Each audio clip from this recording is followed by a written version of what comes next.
Right, we've been asked today to talk about what is a psychic reading and what is a spiritual reading. So I'm going to explain what a psychic reading is, and Janet's going to explain what a spiritual reading is, because they're completely different. So here we go.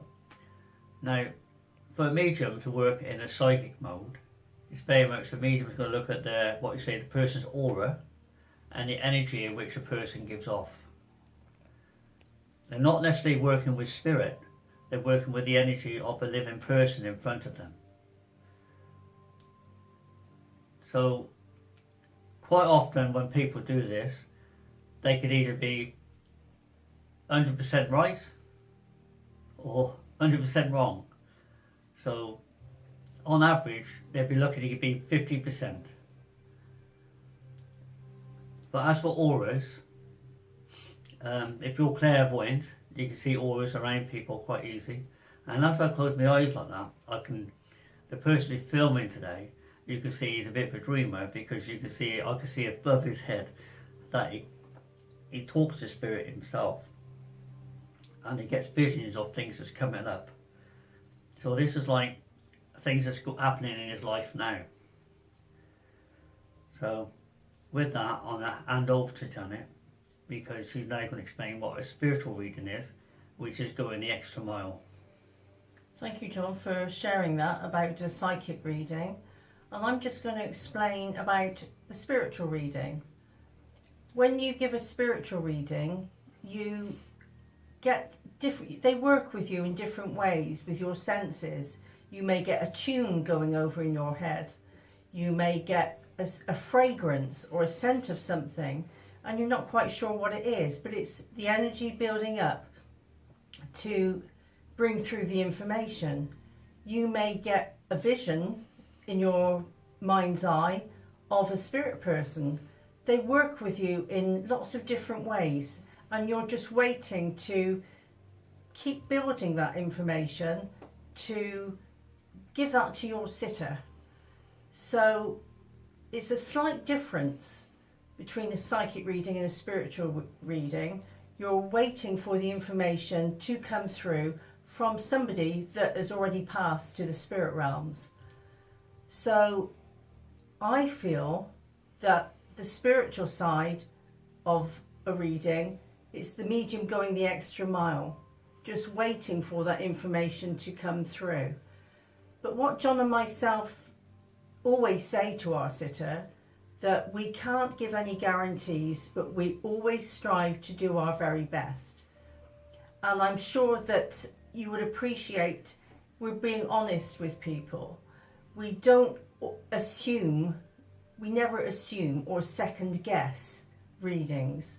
We always wait for that information to come through. I'll give you just a brief example of a reading we did a few years ago. Prior to the lady arriving, I had an image in my mind of two ladies looking at me in a photograph, and they were leaning against each other, and that was it. That was the image I had prior to a lady coming for a reading. So when she arrived, John and myself started linking in and waiting for the further information to come through.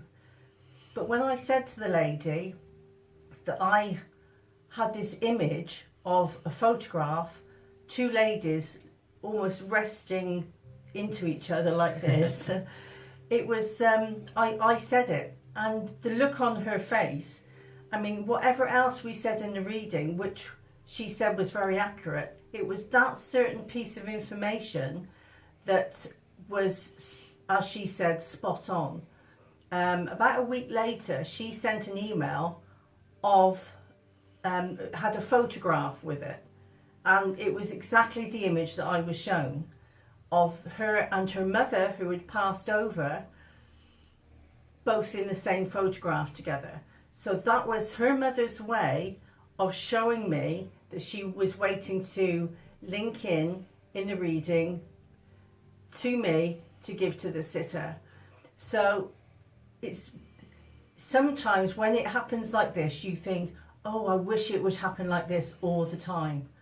Because if it did, you feel as though you're on cloud nine. That's how I describe it. You feel as though you're on cloud nine. It's just amazing when you get that just one snippet of information that is so accurate and evidential that there is no doubt in that person's mind of the person that's coming through. So, but when you say a psychic medium, a medium will work with what we say is all the tools in the box. So you can give information to the sitter regarding the aura and what's going on in their life, and then to link into spirit to make that connection further regarding, you may sense them drawing close, you may get the fragrance coming through.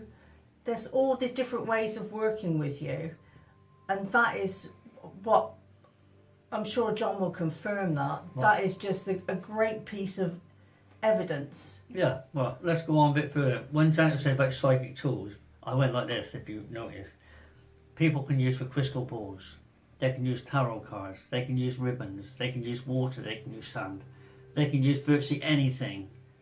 Because what you're doing, you're working your psychic ability, you're working with the energy that's coming off it. Right, so that's psychic. Now, spiritual links is obviously different. So if a psychic connection is 50%, then the spiritual connection is 80%. So that's why we should always try and strive to get a spiritual connection, but it's not always possible.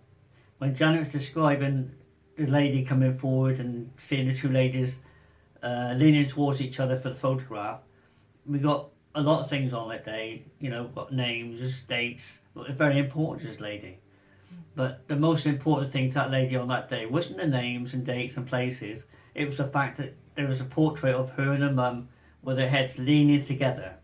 And that's what Janet picked up on, and that's what meant so much to her. Often when you do a spiritual reading, you can get very emotional and get carried away as well. But what I'm going to say, psychic is mainly people's auras and using tools. So you get the energy off the person sat in front of you. Spiritual, completely different. What that is, you're working with your senses, 6 senses.